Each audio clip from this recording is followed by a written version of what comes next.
ॐ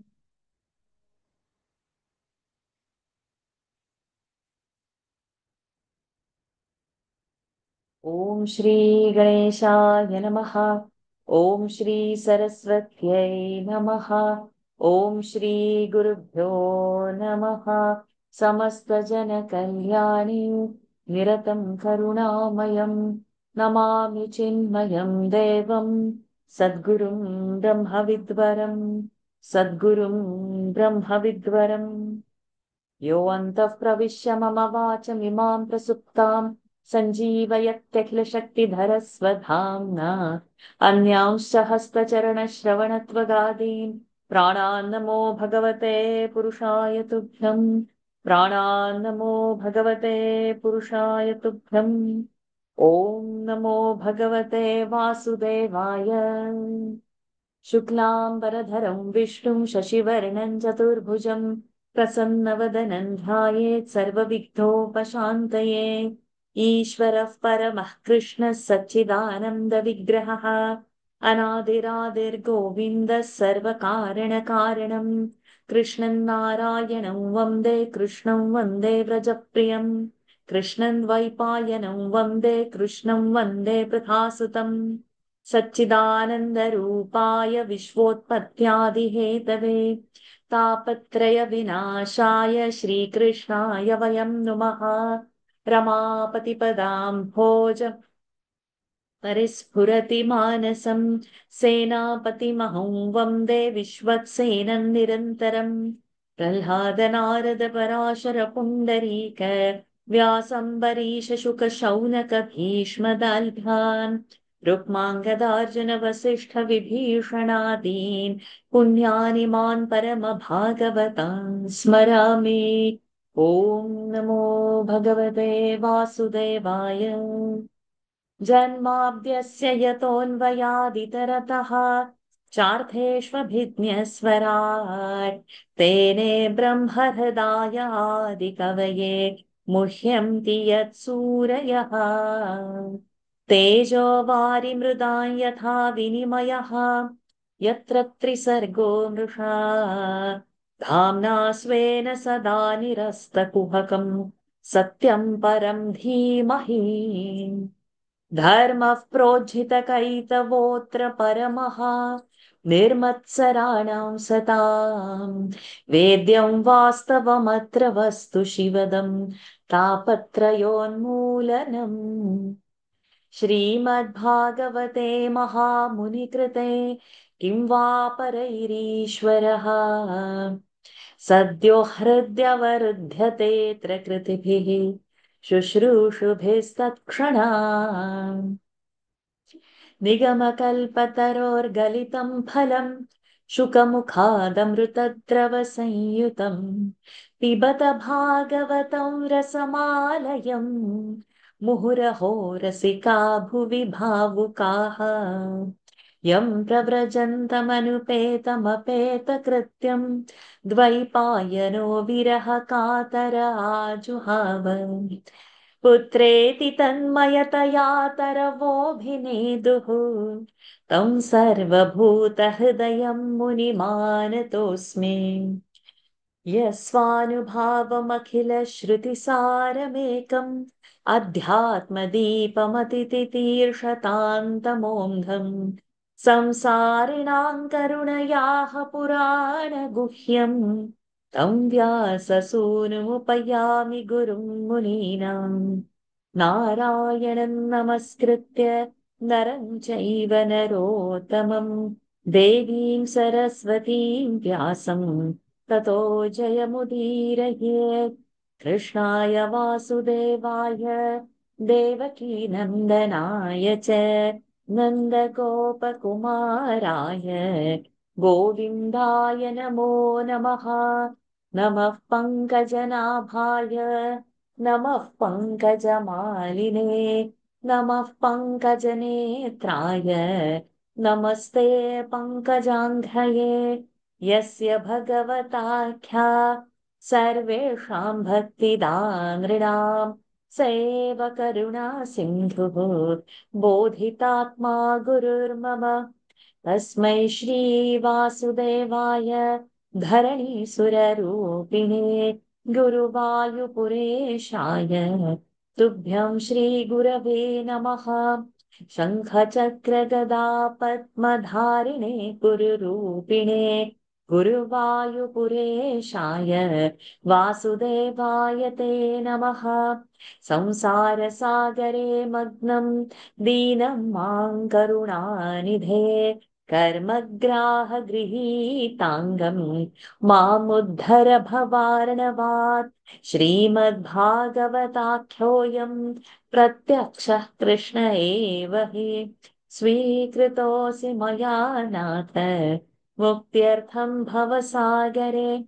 मनोरथो मदीयोऽयं सफलः सर्वथा त्वया निर्विघ्नेनैव कर्तव्यः दासोऽहं तव केशव। शुकरूपप्रबोधज्ञ सर्वशास्त्रविशारद एतत्कथा प्रकाशेन मदज्ञानं विनाशय। पीताम्बरं करविराजितचक्रशङ्खं कौमोदकी सरसिजं करुणासमुद्रम् राधासहायमतिसुन्दरमन्दहासं वातालयेशमनिशं हृदि भावयामि। वातालयेशमनिशं हृदि भावयामि। Pranams to the Lord. Pranams to all the Mahatmas in tonight's Srimad Bhagavad Mahapuran session. We are still in the first skanda only. We have got one more chapter to go. Hopefully today we finish that second last chapter.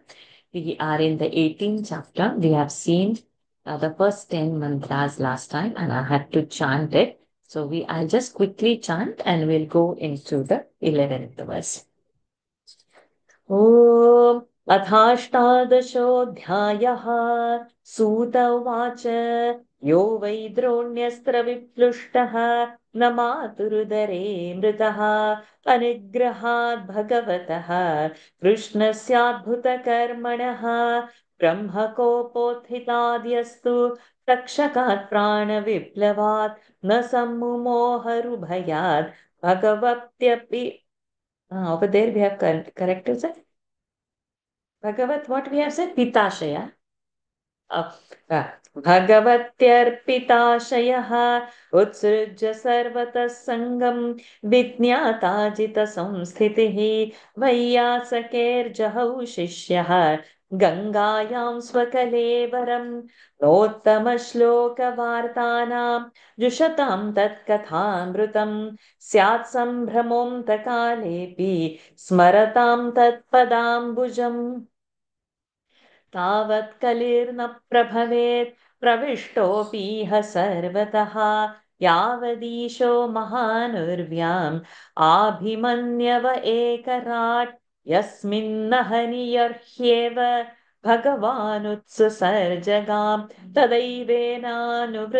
तदैवेहानुवृत्तोऽसौ अधर्मप्रभवः कलिः नानुद्वेष्टि कलिं सम्राट् सारङ्गैव सारभुक् कुशलाम्याशु सिद्ध्यन्ति नेतराणि कृतानि यत् इन्नु बालेषु शूरेण कलिना धीरभीरुणा अप्रमत्तः प्रमत्तेषु यो वृको नृषु वर्तते उपवर्णितमेतद्वः पुण्यं पारीक्षितं मया वासुदेव कथोपेतम् आख्यानं यदपृच्छत या यः कथा भगवतः कथनीयोरुकर्मणः गुणकर्माश्रयाः पुंभिः संसेव्यास्ता बुभूषुभिः. So we have seen till here. Let's begin the journey. Hopefully we can complete the chapter. Please volunteer.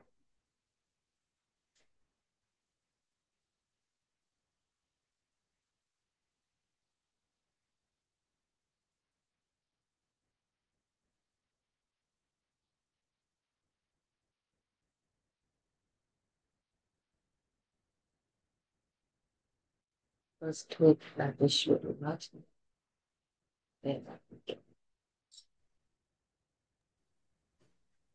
ऋषयौचुः ऋषयवूचुः सूतजीवसमाः सौम्य सूतजीवसमाः सौम्या शाश्वतीर्विशदै यशः शाश्वतीर्विशदै यशः यस्त्वं शंससि कृष्णस्य यस्त्वं संशसि कृष्णस्य मर्त्यानाममृतं हि नः मर्त्यानाममृतं हि नः कर्मण्यस्मिन्ननाश्वासे कर्मण्यस्मिन्ननाश्वासे धूमधूम्रात्मनां भवान् धूमधूम्रात्मनां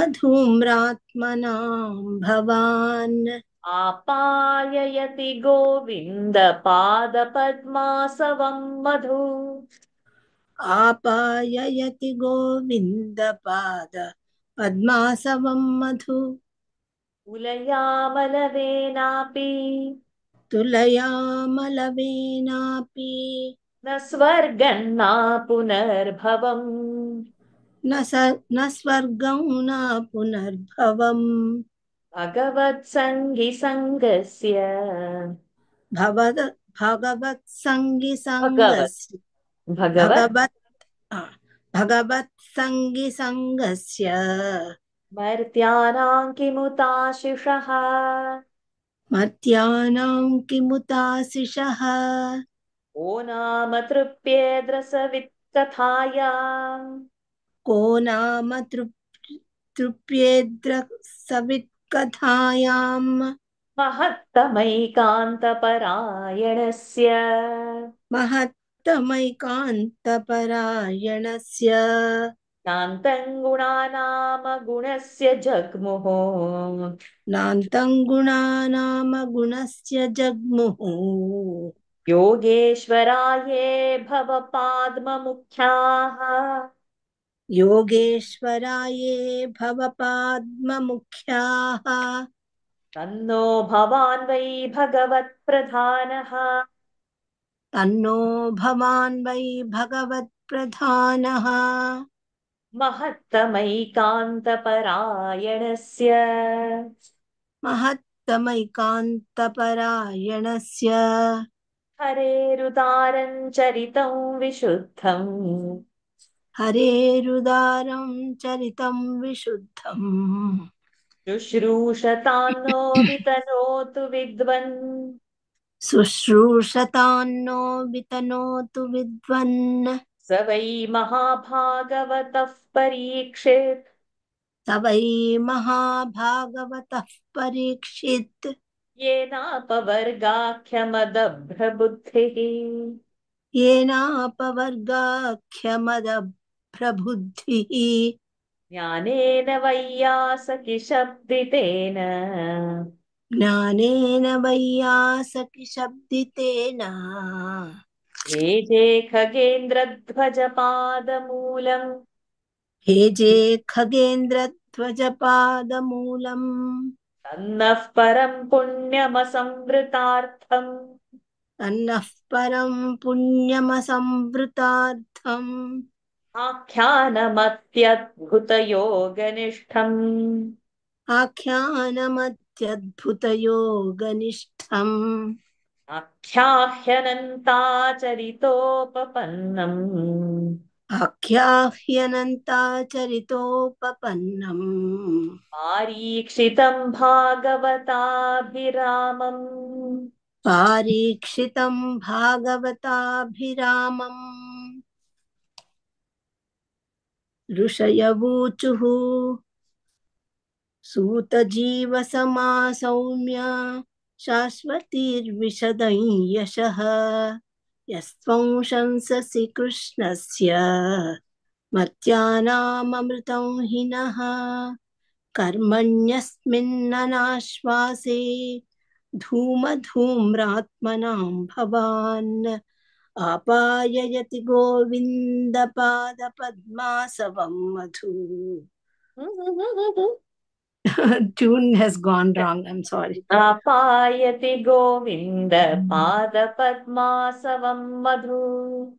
आपाययति गोविन्द पादपद्मासवं मधु तुलयामलवेनापि न स्वर्गं न पुनर्भवम् भगवत्सङ्गिसङ्गस्य मर्त्यानां किमुताशिषः को नाम तृप्येद्रसवत्कथायाम् को नाम तृप्येद्रसवित्कथायां महत्तमैकान्तपरायणस्य नान्तं गुणानामगुणस्य जग्मुः योगेश्वराये भवपाद्ममुख्याः तन्नो भवान् वै भगवत्प्रधानः महत्तमैकान्तपरायणस्य हरेरुदारां चरितं विशुद्धं शुश्रूषतान्नो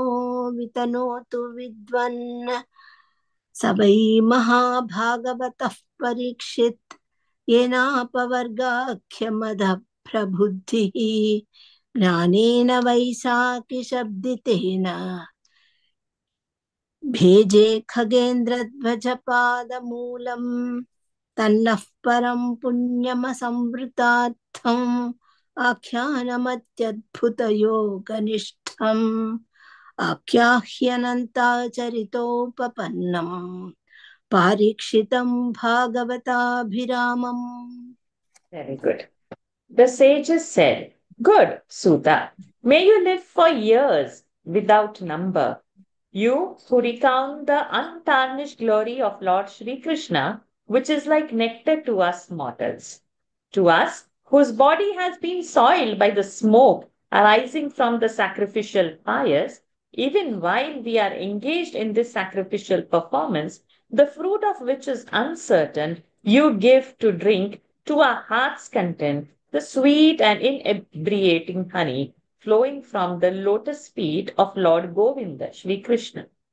We cannot compare with a moment's fellowship of loving devotees of the Lord, either heavenly bliss or even final beatitude, the cessation of birth and death, much less the enjoyment sought after by the mortal men. What man of good taste would feel sated with hearing the story of the Lord, who is the only and final goal of the greatest saints? Even masters of yoga, headed by Lord Shiva and the lotus born Brahma, have not been able to exhaust the virtues of the Lord, who is beyond the gunas of Prakriti.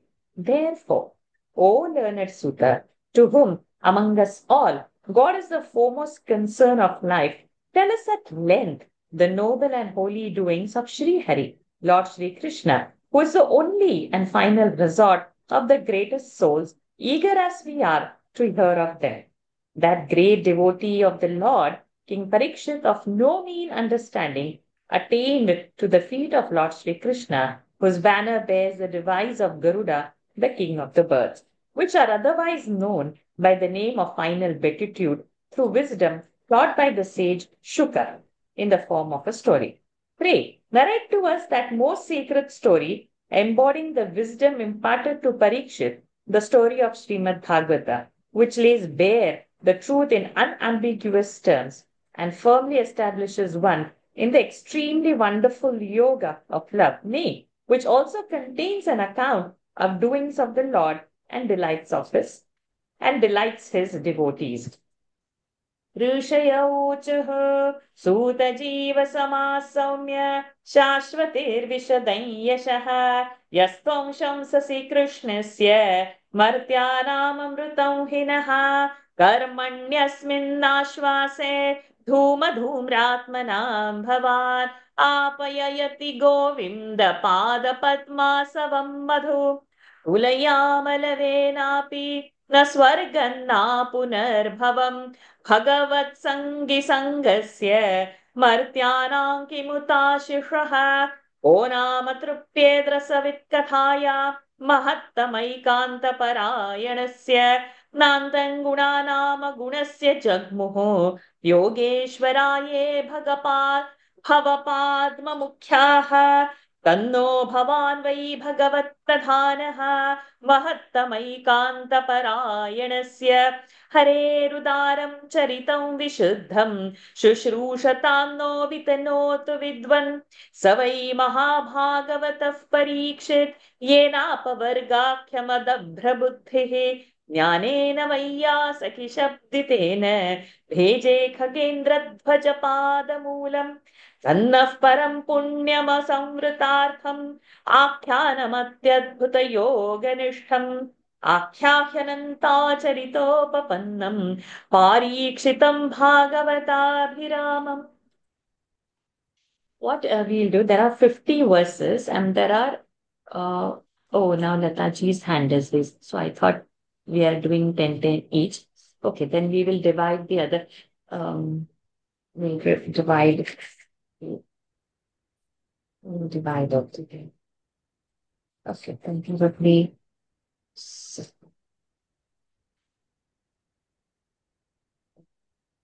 We'll do one more verse for you, 18 verse Rajeshwari ji, and then others will do 8 verses. Then that would be okay, I Okay. guess.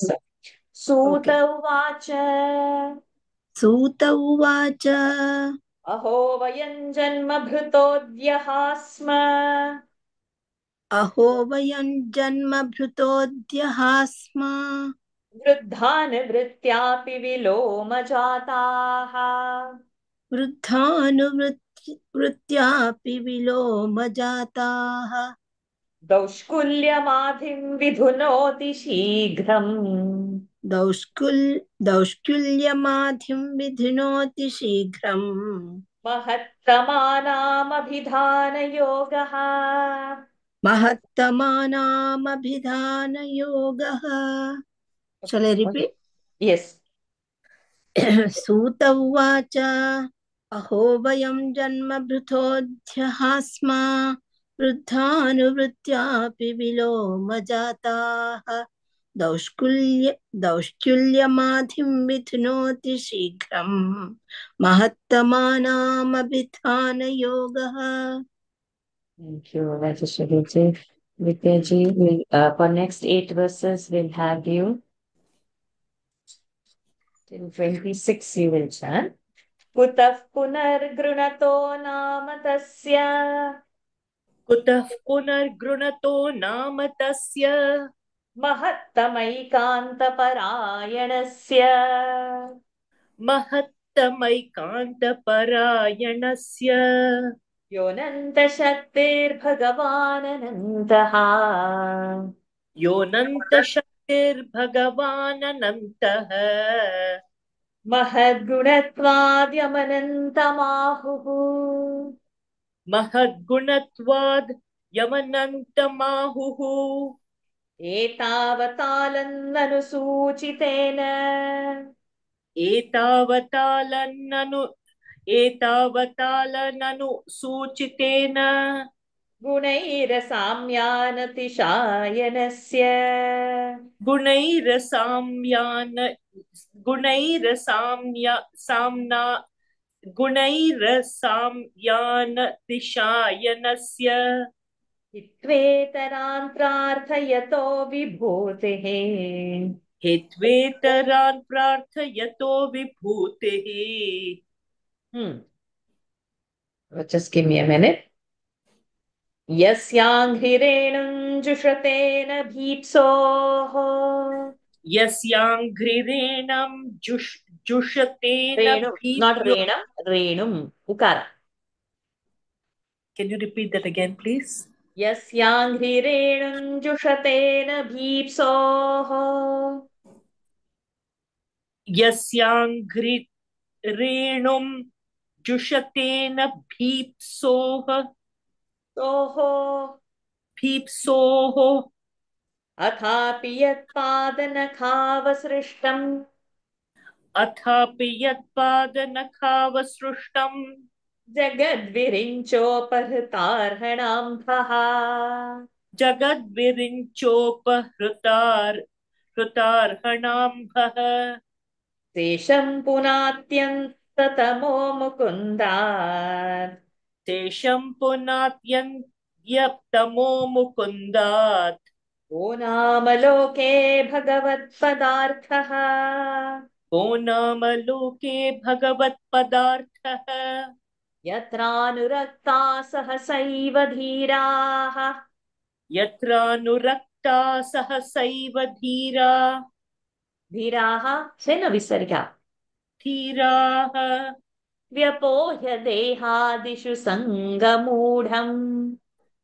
व्यपोह्य देहादिषु सङ्गमूढम् व्रजन्ति तत्पारमहंस्यमनन् व्रजन्ति तत्पारमहंस्यमन्त्यम् व्रजन्ति तत्पारमहंसयन् महंस्यमन्त्यम् यस्मिन्न हिंसोपशमः स्वधर्मः यस्मिन्न हिंसोपशमः स्वधर्मः अहं हि पृष्टोर्यमणो भवद्भिः अहं हि पृष्टोर्यमणो भवद्भिः What? Sorry?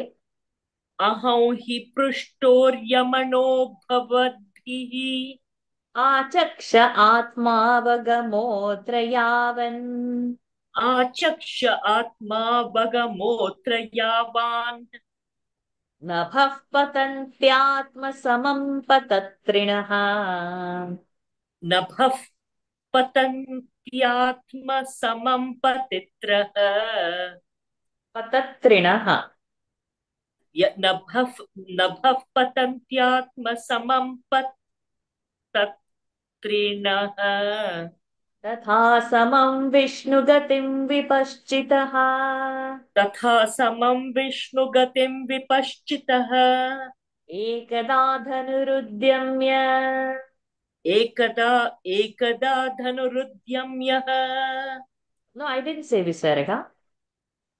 एकदा धनुरुद्यम्य विचरन् मृगयां वने विचरन् मृगयां वने मृगाननुगतः श्रान्तः मृगाननुगतः मृगाननुगत मृगाननुगतः श्रान्तः क्षुधितस्तृषितो भृशम् क्षुधितस्तृषितो भृशम् जलाशयमचक्षाणः जलाशयमचक्षाणः प्रविवेशतमाश्रमम् प्रविवेशतमाश्रमम् ददर्श मुनिमासीनम् ददर्श मुनिमासीनम् शान्तं मीलितलोचनम् शान्तं मीलितलोचनम् प्रतिरुद्धेन्द्रियप्राणमनुबुद्धिमुपारतम् प्रतिरुद्धेन्द्रियप्राणमनुबुद्धि प्रियप्राणद्वित्वा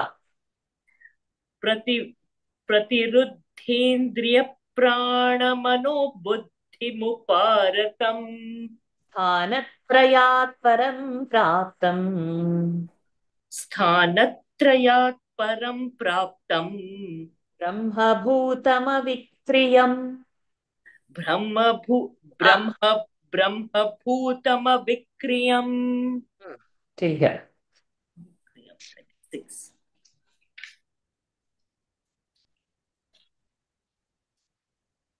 कुतः पुनर्गृणतो नाम तस्य महत्तमैकान्तपरायणस्य No, no, no. कुतः पुनर्गृणतो नाम तस्य महत्तमैकान्तपरायणस्य कुतः पुनर्गृणतो नाम तस्य महत्तमैकान्तपरायणस्य योऽनन्तशक्तिर्भगवाननन्तः महद्गुणत्वात् यमनन्तमाहुः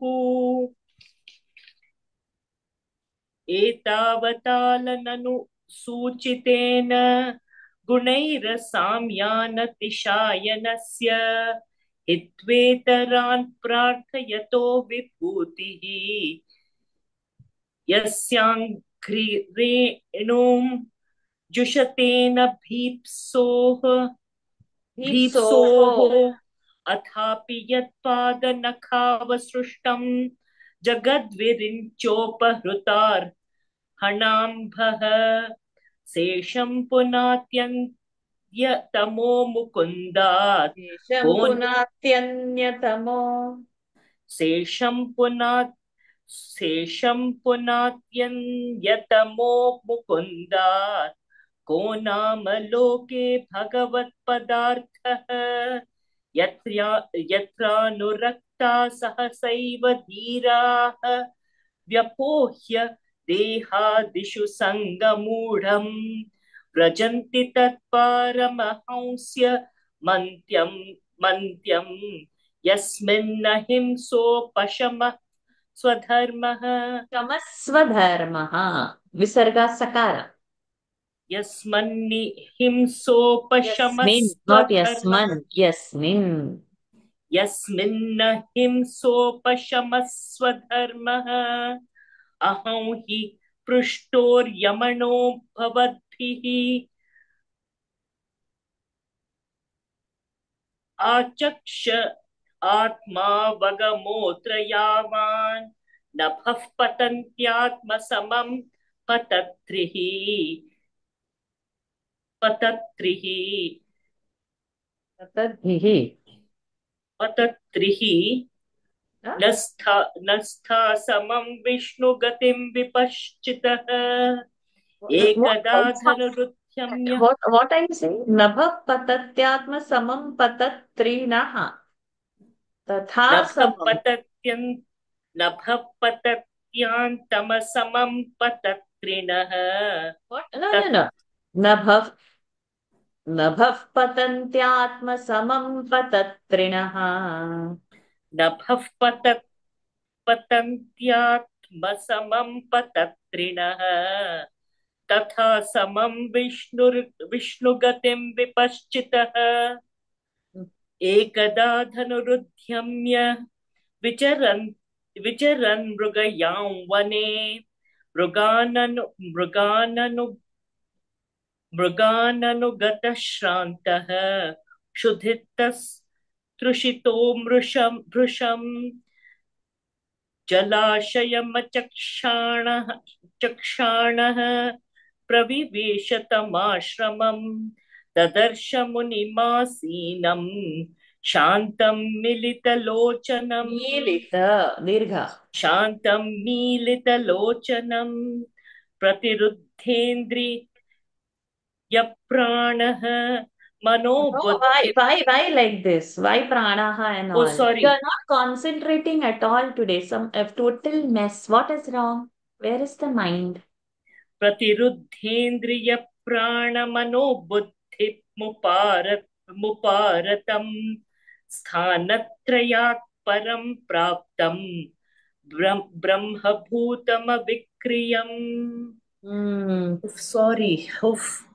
Yeah, concentration mind is not here in class. That's why it is happening like that. Doesn't matter. Some days are Sorry. like that. Some days After are a like that. Some days are like Nikhilaji. For the next 8 verses. Viprakirna jatachannam विप्रकीर्णजटाच्छन्नम् रौरवेणाजिनेन च रौरवेणाजिनेन च विशुष्यत्तालुरुदकम् विशुष्यत्तालुरुदकम् तथा भूतमयाचत तथा भूतमयाचत अलब्धतृणभूम्यादिः अलब्धतृणभूम्यादिः असम्प्राप्तार्घ्यसूनृतः असम्प्राप्तार्घ्यसूनृतः अवज्ञातमिवात्मानम् अवज्ञातमिवात्मानम् मन्यमानश्चुकोपः मन्यमानश्चुकोपः अभूतपूर्वः सहसा अभूतपूर्वः सहसा शत्रुभ्यामर्दितात्मनः क्षुद्रभ्यामर्दितात्मनः ब्राह्मणम् प्रत्यभूत् ब्रह्मन् ब्राह्मणं प्रत्यभूत् ब्रह्मन् मत्सरो मन्युरेव च मत्सरो मन्युरेव च स तु ब्रह्मर्षेरुंसे स तु ब्रह्मऋषेरंसे स तु गता ब्रह्मऋषेरंसे गतासु मुरगौरुषा गतासु मुरगं वृषा विनिर्गच्छन्दनुष्कोट्या विनिर्गच्छन्धनुष्कोट्य निधाय पुरमागमत् निधाय पुरमागमत् एष किं निभृताशेषकर्णो मीलिते क्षणः एष किन्निर्भृताशेषकर्णो मीलिते क्षणः वृषा समाधिराहोस्वित् वृषा समाधिराहोस्वेत् किन्नु स्यात् क्षत्रबन्धुभिः किन्नु स्यात् क्षत्रबन्धुभिः Complete this, then we'll go ahead. विप्रकीर्णजटाच्छन्नं रौरवेण जिनेन च रौरवेणाजिनेन रौरवेणाजिनेन च विशु विशुच्यताल् विशुष्यत् तालुरुकदम् विशुष्यत् तालुरुदकम् विशुष्यत्तालुरुकदम् तथा भूतम् विशुष्यत्तालुरुदकम् तथा भूतमयाचत अलब्धतृणभूम्यादिः अप्रमा असम्प्राप्त असप्राप्तर्घ्यसूनृतः अवज्ञातमिवात्मानं मन्यामाश्चुकुपोहः अन्यमान मन्यमानश्चुकोपः अभूतपूर्वः सहसा श्रुतृभ्यादिर् श्रुतृभ्याम् श्रुतृड ड श्रुतृ no not ड it's श्रुतृ no not न ड श्रुतृड शुत्रुभ्याद् शुत्रुर् सारी शुत्रुभ्याद्मर्दितात्मनः ब्राह्मणं प्रत्यभूत् ब्रह्मन्. Sorry, I made one more mistake. no I said it's just the cascading effect, then everything is going like just breathe, huh? ब्राह्मणं प्रत्यभूत् ब्रह्मन् मत्सारो मन्युरेव च स तु ब्रह्मऋषेरंसे गतासु मुरगं वृषा विनर्गच्छन्दनुष्कोट्या निधाय पुरमागमत् येषां किन्निभृताशेषकर्णो मीलिते क्षणः मृषा समाधिराहोत्स्वेत् किन्नु यस्याक्षत्रबन्धुभिः किन्नु स्यात् सारी मृषा समाधिराहोत्स्वेत् किन्नु स्याक्षत्रबन्धुभिः. The tune doesn't matter. I forgot to consider. Sri Hariji, you are also going to volunteer for chanting? Yeah. Yes. Okay, 1 minute then. Okay. Then we will divide further the verses there. Okay. Sutta continued. Though born of a mother whose caste is superior to father's, my birth, which has been deprecated in the Shastras, has been fulfilled today through the service of elders. For association, even by way of conversation, with the noblest souls quickly drives away the heart's agony caused by such despicable birth. Such a consummation is all the more assured in the case of him who utters the name of the Lord, the only and final resort of the noblest souls. For infinite is the Lord, and infinite his powers. Nay, it is because he is possessed of endless virtues that they call him Ananda. In order to show that he is unequaled, unsurpassed in virtues, suffice it to point out that, rejecting others who quoted her, Goddess Lakshmi sought the dust of his feet, even though he did not seek her hand. Again, the water which was offered by the Creator Brahma to wash the feet of the Lord when he assumed a cosmic form at the sacrifice of the demon king Bali, and then flowed from the nails of his toes in the form of Ganga, verses 3 and 4 in the discourse of 21 of 8th canto, sanctifies the whole universe along with Lord Shiva, who bore it on his head in response to the prayer of the king Bhagiratha.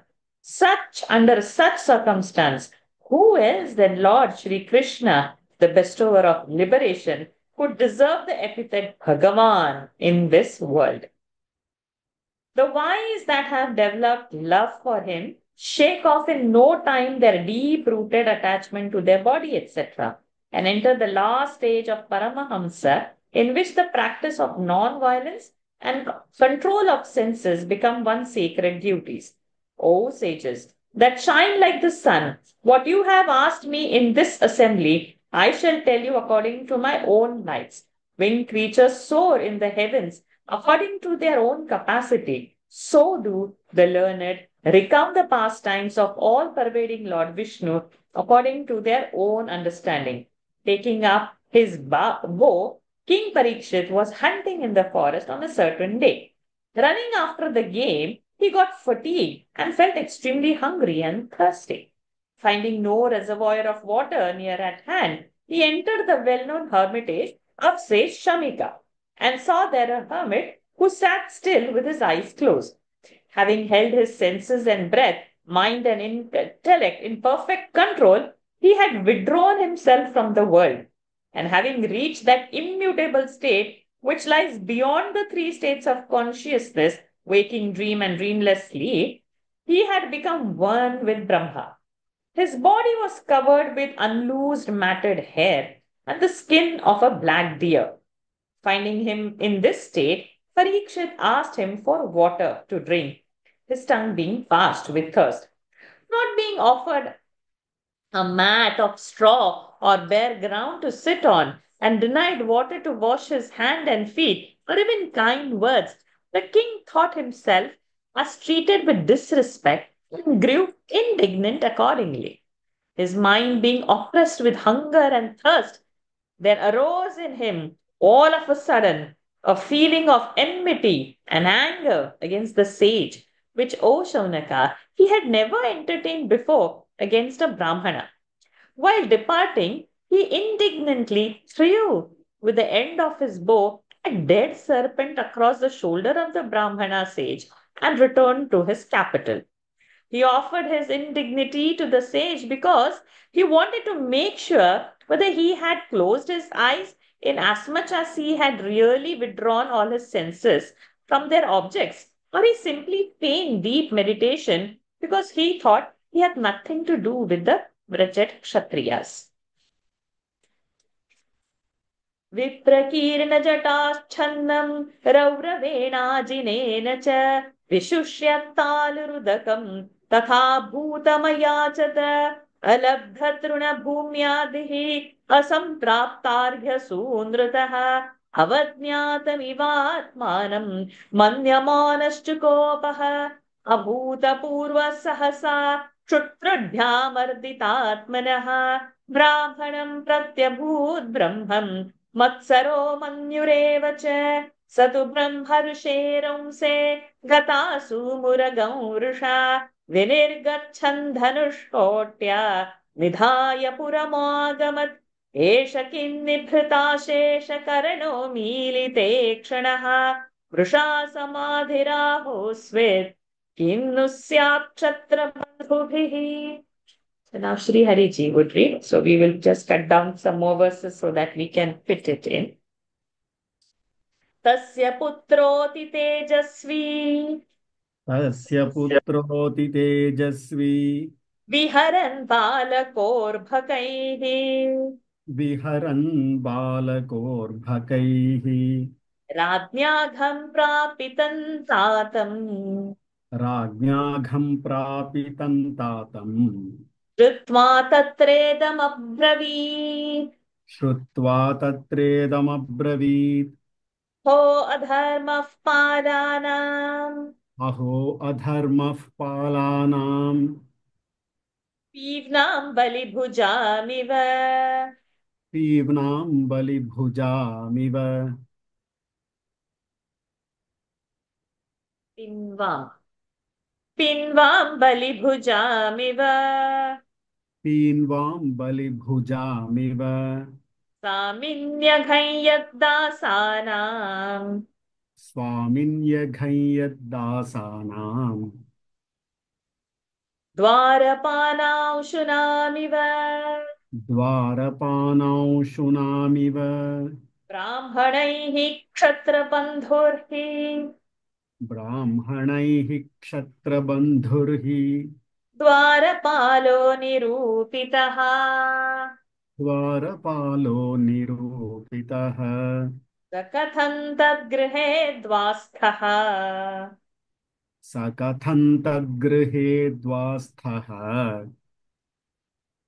स भाण्डं भोक्तुमर्हति स भाण्डं भोक्तुमर्हति कृष्णे गते भगवति कृष्णे गते भगवति शास्त्रर्युत्पथगामिनाम् शास्त्रर्युत्पथगामिनाम् तद्भिन्नसेतूनद्याहम् तद्भिन्नः सेतूनद्याहम् चास्मि पश्यत मे बलम् शास्मि पश्यत मे बलम् इत्युक्त्वा रोषतां राक्षः इत्युक्त्वा रोषतां राक्षः वयस्यान् ऋषिबालकः वयस्यान् ऋषिबालकः कौशिक्यापौपस्पृश्य कौशिक्याप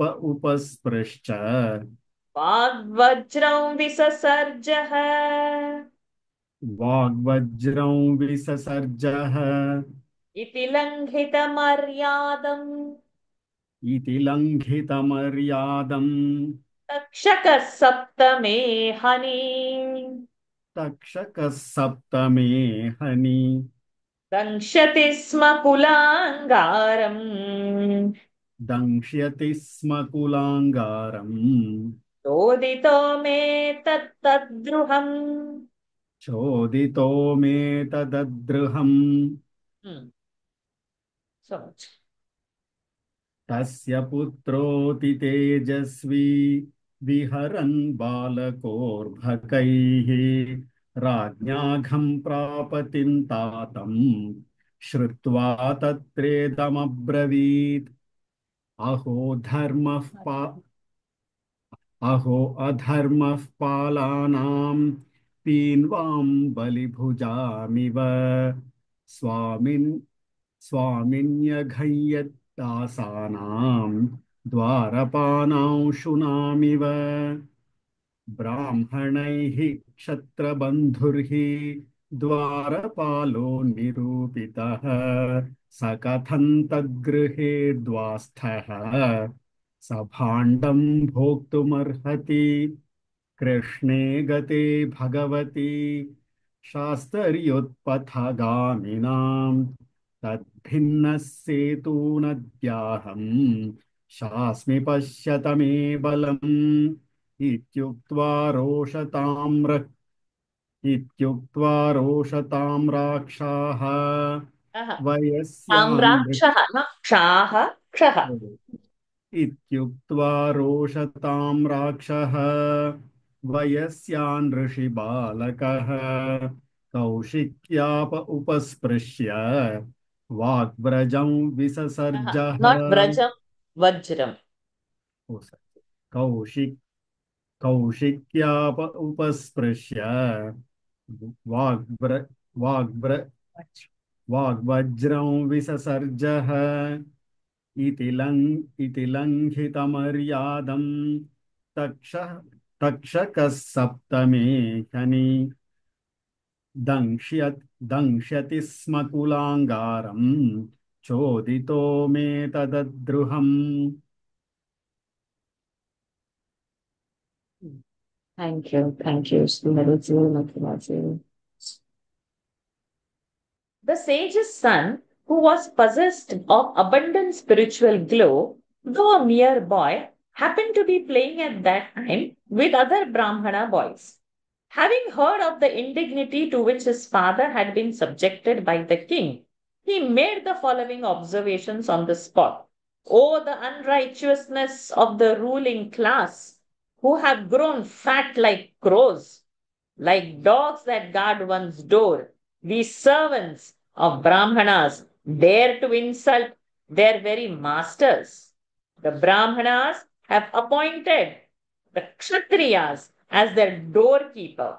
How then can he who has been posted at the gate enter the house of his master and eat out of the latter's pot? Sorry, entered as the, no, how can the, yeah, and eat out at the latter spot, correct. Now that Lord Shri Krishna, the chastiser of those who have strayed from the path of virtue, has departed, I shall presently correct those that have violated the rules of decorum. Just see how powerful I am.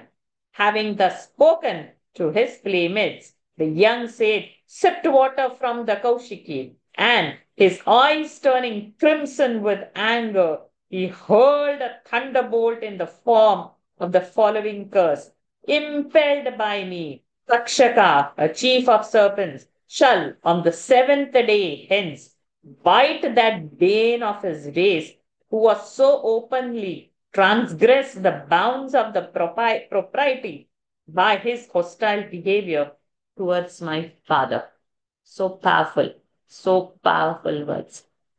And look at the capacity, means with their tapas, the Brahmanas, the rishis, God. तस्य पुत्रोऽति तेजस्वी विहरन् बालकोर्भकैः राज्ञाघं प्रापितं कातं श्रुत्वा तत्रेदमब्रवीत् अहो अधर्मः पालानां पिन्वां बलिभुजामिव स्वामिन्यघं यद्दासानां द्वारपानां शुनामिव ब्राह्मणैः क्षत्रबन्धुर्हि द्वारपालो निरूपितः स कथं तद्गृहे द्वास्थः स भाण्डं भोक्तुमर्हति कृष्णे गते भगवति शास्त्रयुत्पथगामिना तद्भिन्नः सेतूनद्याहं शास्मि पश्यत मे बलम् इत्युक्त्वा रोषतां क्षः वयस्यानृषि बालकः कौशिक्याप उपस्पृश्य वाग्वज्रं विससर्जः इति लङ्घितं मर्यादं क्षकसप्तमे हनि दंशति स्म कुलाङ्गारं चोदितो मे तदद्रुहम्. Wow. Whew, so powerful. He called what all? Radha Krishnan ji. ततोऽभ्येत्याश्रमं बालः तदोपेत्याश्रमं बालः गले सर्पकलेवरम् गले सर्पकलेवरम् तरं वीक्ष्य दुःखार्तः पितरं वीक्ष्य दुःखार्तः मुक्तकण्ठोरुरोदः मुक्तकण्ठोरुरोदः स वा आङ्गिरसो ब्रह्मन् स वा आङ्गिरसो ब्रह्मन् श्रुत्वा सुतविलापनम् श्रुत्वा सुतविलापनम् उन्मील्य शनकैर्नेत्रे उन्मील्य शनकैर्नेत्रे दृष्ट्वा स्वांसे मृतोरगम् दृष्ट्वा स्वांसे मृदोरगम् विसृज्य पुत्रं पप्रच्छ विसृज्य पुत्रं पप्रच्छ वत्स कस्माद्धिरोदिषि वत्स कस्माद्धिरोदिषि केन वा ते अपकृतम् केन वा ते अपकृतम् केन वा ते अपकृतम् इत्युक्तः स न्यवेदयत् इत्युक्तः स न्यवेदयत् निशम्य शब्दमतदर्हं नरेन्द्रम् निशम्य सप्तमतदर्हं नरेन्द्रम् स ब्राह्मणो नात्मजमभ्यनन्दत् स ब्राह्मणो नात्मजमभ्यनन्दत् अहो बताहो महदज्ञते कृतम् अहो बदांहो महदज्ञते कृतम् अल्पीयसि द्रोह उरुर्द्रमो अल्पीयसि द्रोह उरुर्दमो धृतः अल्पीयसि द्रोह उरुत्तमो धृतः न वै नृभिर्नरदेवं पराख्यम् न वै नरदेवं पराख्यम् सम्मातु सम्मातुमर्हस्य विपक्वबुद्धे सम्मादुमर्हस्य विभक्वबुद्धे यत्तेजसा दुर्विषहेण गुप्ता यत्तेजसा दुर्विषहेण गुप्ता विन्दन्ति भद्राण्यकुतो भयाः प्रजाः विन्दन्ति भद्राण्यकुतो भयाः प्रजाः अलक्ष्यमाणे नरदेव नाम्नि अलक्ष्यमाणे नरदेवनाग्नि sorry नाम्नि नाम्नि नरदेवदाम्नि रथाङ्गपाणावयमङ्गलोकः रथाङ्गपाणा वयमङ्गलोकः तदा हि चौरप्रचुरो विनङ्क्ष्यति तदा हि चौरप्रजिरो विनङ्क्ष्यत् विंशति विंशति I chanted now.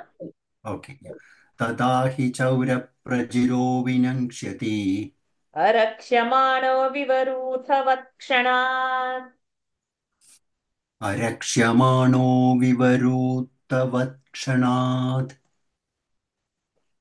Okay, we can pause here for you. You can chant it here. तदोभ्यदे तदोभ्यदेत्याश्रमम् तदोभ्यदेत्याश्रमम् ततोऽप्येत्याश्रमं बालः तदोभ्येत्याश्रमम् बालः गले सर्पगले वरम् पितरं वीक्ष्य दुःखार्तः मुक्तकण्ठोरुरोधः स वा अङ्गिरसो ब्रह्मन् श्रुत्वा सुधविलापनम् उन्मील्य शनगैर्नेत्रे दृष्ट्वा स्वांसे मृदोरकम् विसृज्य पुत्रं पप्रच्छ वत्स कस्माद्धिरोदिषि केन वा ते अपकृतम् इत्युक्तः सन्न्यवेदयत् निशम्य शब्दमदर्हं नरेन्द्रं स ब्राह्मणो नात्मजमभ्यनन्दत् अहो बदांहो महदज्ञते कृतम् अल्पि अल्पीयसि अल्पीयसि द्रोह उरुर्दमो धृतः न वै नृभिर्नरदेवं पराख्यं सम्मादुमर्हस्य विभक्वबुद्धे यत्तेजसा दुर्विषहेण गुप्ता विन्दन्ति भद्राण्य कुतो मयाः प्रजाः भय कुतो भया विन्दन्ति भद्राण्यकुतो भयाः प्रजा भयाः प्रजा भयाः भय भय प्रजाः भद्राणि कृतो भयाः प्रजाः विसर्ग विन्दन्ति भद्राण्यकुतो भयाः प्रजाः अलक्ष्यमाणो नरदेवनाम्नि क्षमाणि नाम्नि अलक्ष्यमाणे नरदेवनाम्नि रथाङ्कपाणा वयमङ्गलोकः तदा हि चौरप्रजुरो विनङ्क्ष्यति अरक्ष्यमाणो विवरूथवत्क्षणात् Thank you, Radhakrishnan ji. Lata ji, continue. Though the time is up, we will quickly finish this. तदद्यनः पापमुपैत्यनन्वयम् तदद्य नः पापमुपैत्यनन्वयम् प्रत्यनन्वयम् यन्नष्टनाथस्य वसोर्विक्लुम्पकात् यन्नष्टनाथस्य वसोर्विलुम्पकात् परस्परं घ्नन्ति शपन्ति वृञ्जते परस्परं घ्नन्ति शपन्ति वृञ्जते पशून् स्त्रियोऽर्थान् पुरदस्य भोजनाः पशून् स्त्रियोऽर्थान् पुरुदस्य भोजनाः तदार्यधर्मश्च विलीयते नृणाम् तदार्यधर्मश्च विलीयते नृणाम् वर्णाश्रमाचारयुतस्त्रयीमयः वर्णाश्रमाचारयुतस्त्रयीमयः ततोऽर्थकामाभिनिवेशितात्मना ततोऽर्थकामाभिनिवेशितात्मनाम् पुनाङ्कपीनामिव वर्णसङ्करः शुनाङ्कपीनामिव वर्णसङ्करः धर्मपालो नरपतिः धर्मपालो नरपतिः स तु सम्राट् बृहच्छ्रवाः स तु सम्राट् बृहच्छ्रवाः साक्षान्महाभावतः साक्षान्महाभागवतः राजर्षिर्हयमेधयाट् राजर्षिर्हयमे. Is it? I can't see the letters. राजर्षिर्हयमेधयाट् Rajarshirhayamedhaya. Is it Ghayat? राजर्षिर्हयमेधयाट् Dhayat. Okay. Rajarshirhayamedhayat. मेधयाट् Yeah. Ta. Yeah. Ta. Isn't it? Yeah. क्षुत्रुश्रमयुतो दीनः Kshutrutshramayuto dinaha. नैवास्मच्छापमर्हति Naivasmachapamarhati. अपापेषु स्वभृत्येषु Apapeshu swabhrityeshu. बालेनापक्वबुद्धिना Balena pakva buddhina. पापं कृतं तद्भगवान् Papam kritam tad bhagavan. सर्वात्मा क्षन्तुमर्हति सर्वात्मा क्षन्तुमर्हति. तिरस्कृता विप्रलब्धाः तिरस्कृता विप्रलब्धाः शप्ताः क्षिप्ताः ता अपि क्षप्ताः क्षिप्ताः हता अपि नास्य तत्प्रतिकुर्वन्ति नास्य तत्प्रतिकुर्वन्ति. तद्भक्ताः प्रभवोऽपि हि तद्भक्ताः प्रभवोऽपि हि इति पुत्रकृताघ्येन इति पुत्रकृता घेन घेन याघ्येन घ घ सोऽनुतप्तो महामुनिः सोऽनुतप्तो महामुनिः स्वयं विप्रकृतो राज्ञा स्वयं विप्रकृतो राज्ञा नैवाघन्तदचिन्तयत् नैवाघन्तदचिन्तयत्. प्रायशः साधवो लोके प्रायशः साधवो लोके परैर्द्वन्द्वेषु योजिताः परैर्द्वन्द्वेषु योजिताः न व्यथयन्ति न हृष्यन्तः न व्यथन्ति न हृष्यन्ति न व्यथन्ति न हृष्यन्ति. यत आत्मा गुणाश्रयः यतात्मा गुणाश्रयः. ॐ तत्सत् ॐ तत्सत्. इति श्रीमद्भागवते महापुराणे इति श्रीमद्भागवते महापुराणे पारमहंस्यां संहितायाम् पारमहंस्यां संहितायां प्रथमस्कन्धे प्रथमस्कन्धे विप्रशापोपलम्भनन्नामाष्टादशोऽध्यायः हरिः विप् ओम् विप्रशापोपलम्भनं लम्भनं नामाष्टादशोऽध्यायः हरि ओम् तत्सत्. Is it from 44, isn't it? Yeah. Yes, Yeah. tadadya. Tadadyanaf papamutai, no, tadadyanaf papamupaityananvayam yannashtanathasya vasorvilumpakat parasparam ghnanti shapanti vrinjate pashun striyorthan purudasya vojanaha तदार्यधर्मश्च विलीयते नृणां वर्णाश्रमाचारयुतस्त्रयीमयः ततोऽर्थकामाभिनिवेशितात्मनां शुनाङ्कपीनामिव वर्णसङ्करः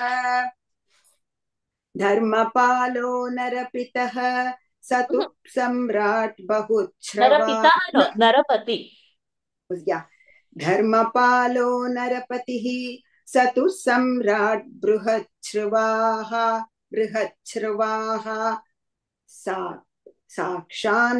साक्षान्महाभावतः साक्षान्महाभावतः राजर्षिर्हयमेधयात् साक्षान्महाभावतः राजर्षिर्हयमेधयात् क्षुत्रुश्रमयुतो Dhayata, you have to say, huh? It's not the. That time also I said, but you're Yeah, I saying. don't know. I've written it down, but this letter here is very tiny. So I'm just struggling with reading it. Okay, I'll try. Sakshan Mahabhavatah Rajarshir Hayame Dhayat.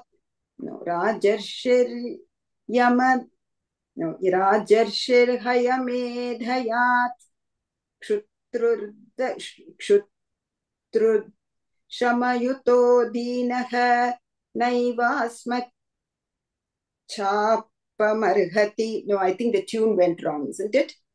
Shutrudshramayuto dinaha naivasmachapamarhati. Shramayuto Dinaha Naivasyachapamarhati.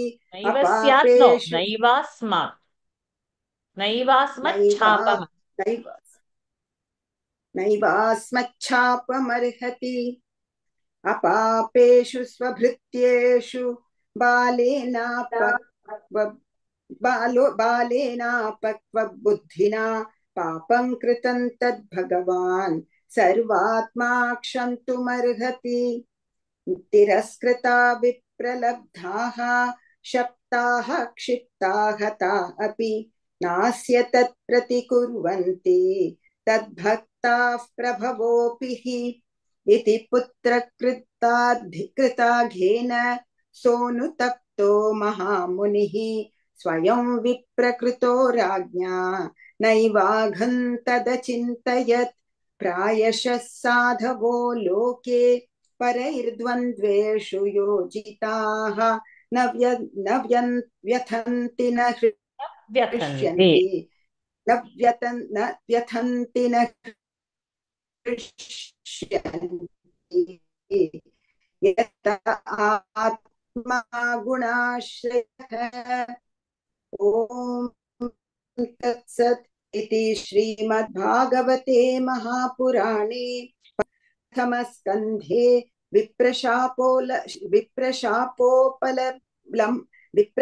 विप्रशापोपलम्भनं नामाष्टादशोऽध्यायः हरिः ओम्. Thank you, Lataji. It is t. I'm trying to tell you t, but you are saying Where yes, is it? yes, I know, but you are not. But in the Which one? pronunciation, that t is not coming. Where? In 46. In 46, but later medhayat. That t in both the practice one and other one also has not come. It is t. Is it? The boy Yeah. then returned to his hermitage and, distressed to see his father with a snake about his neck, wept aloud.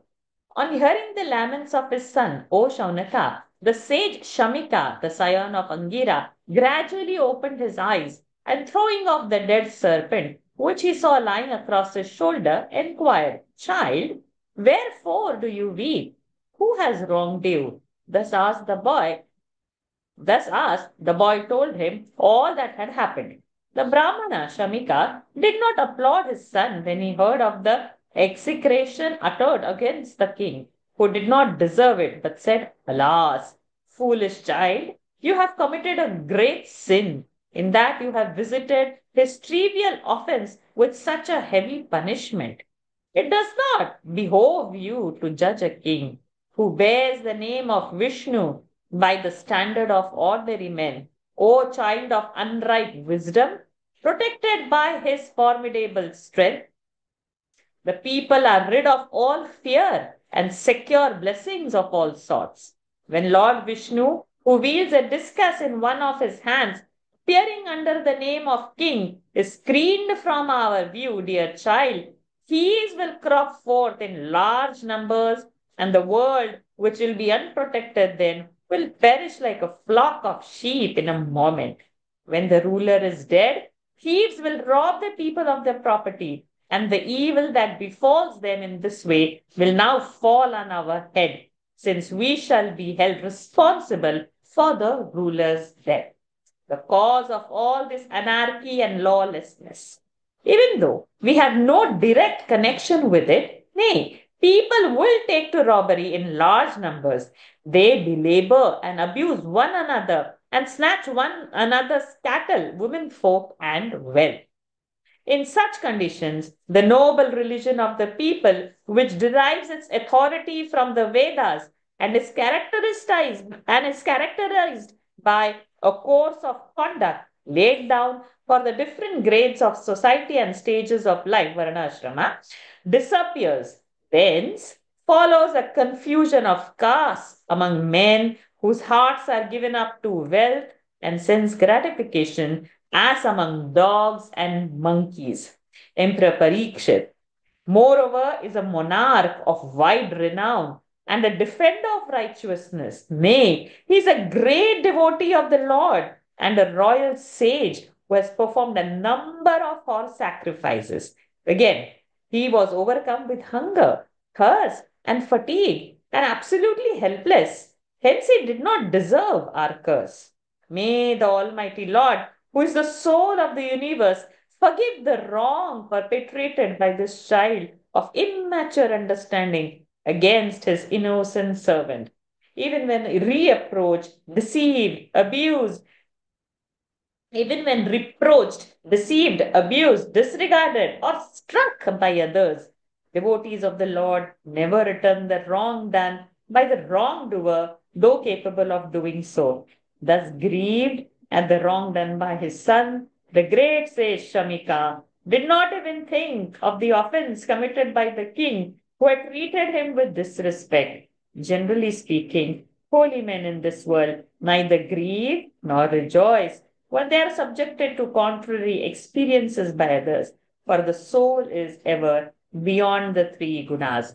Thus ends the 18th discourse entitled The Brahmana's Curse in the book 1 of the great glorious Bhagavad Puran, otherwise known as the Paramahamsa Samhita. Do we have a time to chant? Oh, 1 minute again. Let's quickly do it. तदद्यनः पापमुपैत्यनन्वयम् यन्नष्टनाथस्य वसोर्विलुम्बकात् परस्परं घ्नन्ति शपन्ति वृञ्जते पशून् स्त्रियोऽर्थान् पुरुदस्य वो जनाः तदार्यधर्मश्च विलीयते नृणां वर्णाश्रमाचारयुतस्त्रयीमयः ततोऽर्थकामाभिनिवेशितात्मनां शुनाङ्कपीनामिव वर्णसङ्करः धर्मपालो नरपतिः स तु सम्राट् बृहच्छ्रवाः साक्षान् महाभावतः राजर्षिर्हयमेधयात् श्रुतृक्षमयुतो दीनः नैवास्मच्छापमर्हति अपापेषु स्वभृत्येषु बालेनापक्वबुद्धिना पापं कृतं तद्भगवान् सर्वात्मा क्षन्तुमर्हति तिरस्कृता विप्रलब्धाः शप्ताः क्षिप्ताः हता अपि नास्य तत्प्रतिकुर्वन्ति तद्भक्ताः प्रभवोऽपि हि इति पुत्रकृतार्थेन सोऽनुतप्तो महामुनिः स्वयं विप्रकृतो राज्ञा नैवाघन्तदचिन्तयत् प्रायशः साधवो लोके परैर्द्वन्द्वेषु योजिताः न व्यथन्ति न हृष्यन्ति यथा आत्मा गुणाश्रयः ॐ तत्सत् इति श्रीमद्भागवते महापुराणे पारमहंस्यां संहितायां प्रथमस्कन्धे विप्रशापोपलम्भन नामाष्टादशोऽध्यायः। हरये ओम् तत्सत्। सदा सर्वत्र गोविन्द नाम संकीर्तनं गोविन्द गोविन्द नारायण अखिल गुरो भगवन् नमस्ते। With his immense krupanas, we have somehow completed time borrowing from here and there, but still it's 2 minutes late for the daily Gita. And then next week we should intend to complete the next chapter. The 40 verse only are there in it. Like today we have completed, we'll complete it next week. And yay, our first skanda would be completed. That's what an achievement of initially we have done verse by verse understanding, opening up the verse with Sanskrit, but later on we have started just translation reading, but that's also a great achievement. May Lord bless us so that we complete the text with his mercy and krupa only, I should say. Let's end this session, and next week we'll complete this, and then I'll post in the group that we have to do a discussion on first skanda. Om Purnamadah Purnamidam Purnat Purnamudachyate Purnasya Purnamadaya Purnamevavashishyate. Om Shanti Shanti Shanti.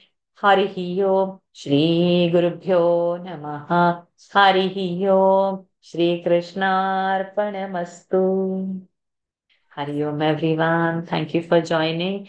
Thank you, I Varsha saw ji. that- Sorry for messing up that Thank verse. you, Varsha. Thank you All so of much. us Good today, night. Varshaji. Yeah. That was awesome. And- Sorry, even I messed up quite a bit today. Sorry. Some days are not ours. Hari Om. Let's leave it for daily Gita. See you all next week. Thank you. Hari Om. Thank you, Thank you. Varshaji. Thank you, Sue. Thank you.